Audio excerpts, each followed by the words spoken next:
अस्सलाम वालेकुम रहमतुल्लाहि व बरकातुहू। कैसे है दोस्तों? अल्लाह के फजल करम से अच्छे होंगे।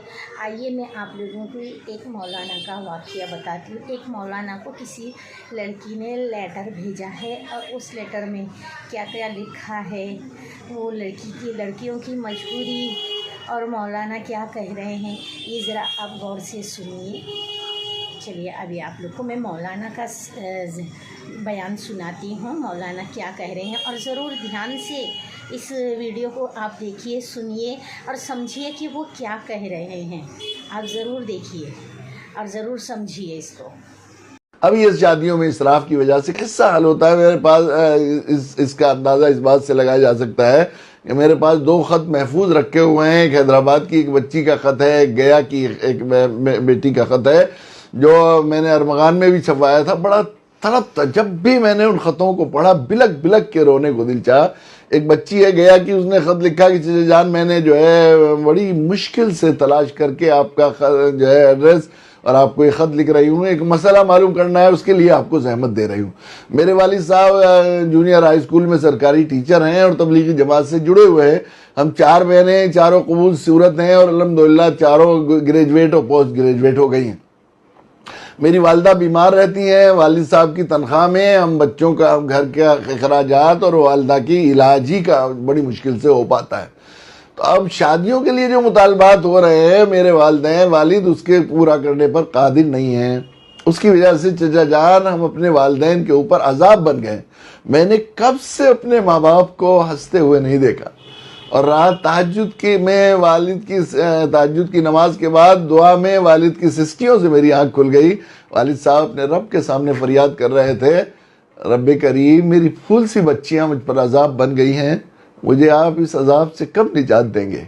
क्या चचा जान अब भी हमारे लिए खुदकुशी जायज़ नहीं है? ये मसला पूरा करने के लिए उसने जो है जवाब दिया। ये इन बच्चियों की आहें उन तमाम महलों से टकरा रही हैं, उन माल वालों की जो है उनकी दीवारों से टकरा रही हैं, उनको फूंक कर रख देंगी। इन मजलूमों की आहें जो माल के ज़ोम में मुसलसल शादी को मुश्किल से मुश्किल बना रहे हैं। इसलिए इसकी बड़ी ज़रूरत है कि हम लोग अमली मिसालें, तकरीरें करने से, वाज करने से और इससे मसला हल होने वाला नहीं। सबसे बड़ी चीज़ है कि हम लोग अमली तौर पर लोग खड़े हों और ऐसी मिसालें कायम की जाएं कि हम लोग सादगी के साथ शादी, सुन्नत के मुताबिक शादी की जाए। देख लिया आप लोगों ने ये वीडियो पूरी तरीके से। कैसा लगा आप लोगों को?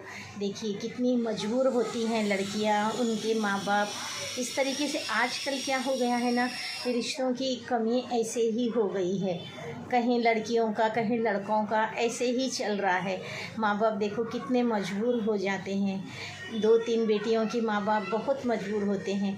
आप देख लिए ना किस तरीके से मौलाना सुना रहे थे, तो बहुत बुरा लग रहा था कि ऐसा भी होता है।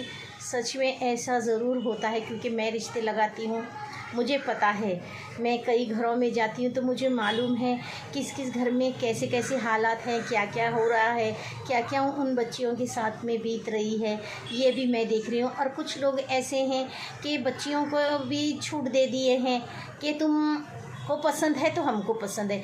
अरे पहले माँ बाप पसंद करो, फिर बच्चियों को। है हमें बच्चियों को दिखाना, एक दूसरे को दिखा के ही रिश्ते तय करना है, लेकिन पहले माँ बाप समझो, माँ बाप देखो, बाद में बच्चों की राय लो। लेकिन आजकल माँ बाप क्या कर रहे हैं, पहले ही बच्चों की राय ले लेते हैं कि ये तुमको पसंद है तो ठीक है। अरे ऐसा मत कीजिए, पहले खुद देखिए, पहले खुद समझिए। हमको बड़ों को समझ में आता है, फिर हम बच्चों से पूछना है। बच्चों को हम बाद में पूछेंगे, पहले हमें बड़ों को तय करना है कि हमारे बच्चों के लिए हमें कैसा रिश्ता चाहिए। लेकिन आज के माहौल के हिसाब से कहते हैं नहीं, अभी आज का माहौल ऐसा है कि लड़की अपना पसंद करेगी, लड़का अपना पसंद करेगा।